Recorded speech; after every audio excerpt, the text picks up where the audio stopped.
Programang ito ay rated SPG. Striktong patnubay at gabay ng magulang ang kailangan. Maaaring may masiselang tema, lengguwahe, karahasan, sexual, horror o droga na hindi angkop sa mga bata. Isang mapagpalang araw mga kapamilya. Welcome back at narito ang mga dapat nating abangan sa FPJ's Batang Quiapo. Problemado ang mag-amang Miguelito at Roberto dahil sa buong pag-aakala nga nila ay wala nang kakalaban kay Miguelito sa pagka-mayor. Ngunit nagulat sila sa kanilang mga nalaman kung saan si Tanggol nga mismo ang tatakbo bilang mayor. Galit na galit si Olivia dahil sa naging desisyon ng mga Montenegro dahil lang umano sa video kung saan sinisigaw ng taong bayan ang pangalan ni Tanggol para pagka-mayor ay maiitsapwera na siya. Masamang-masama ang kanyang loob na umalis ng mansyon dahil sa pangalawang pagkakataon. Pakiramdam niya ay pinagkakaisahan siya at walang naniniwala sa kanyang kakayanan na maging mayor. Sa kabilang banda, bago maging mayor si Tanggol ay makukulong muna ito. Nakipagkita kasi si Miguelito kay David at nagunwari na may iaalok na transaksyon.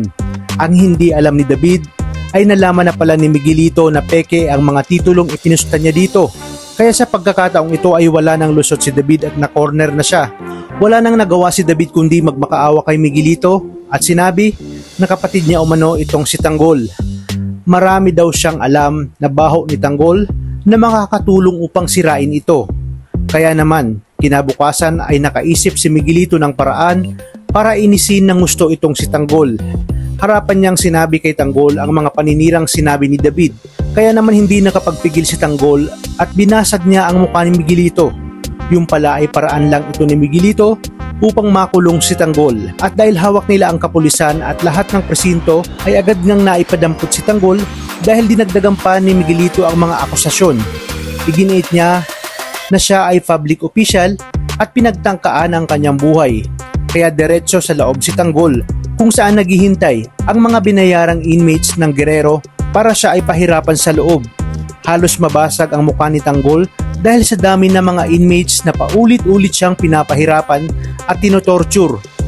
Nakarating agad ang balita kay Ramon at Don Julio, kaya agad na nagtungo sina Don Julio at Franco sa presinto para aregluhin at bayaran ang piyansa. Gulat na gulat sina Mando at Don Julio nang makita nila ang basag na mukha ni Tanggol. Sinabi ni Don Julio sa kanyang sarili na nag-uumpisa na ang mga Guerrero na pairalin ang maduming politika. Alam ni Miguelito na lalabas na si Tanggol kaya inutusan niya si David na tambangan ito nang sa gayon maabsuelto ito sa lahat ng atraso sa kanya. Ibig sabihin nito, kinakailangan matodas ni David itong si Tanggol kapalit ng kanyang buhay. Sa inyong palagay, magagawa kaya ni David na tuluyang tapusin si Tanggol o kukunin niya itong pagkakataon upang tumakas kasama itong si Atty. Vera? Kaya naman tuloy-tuloy lang ang pagsubaybay dito lang sa nangungunang serye sa Primetime.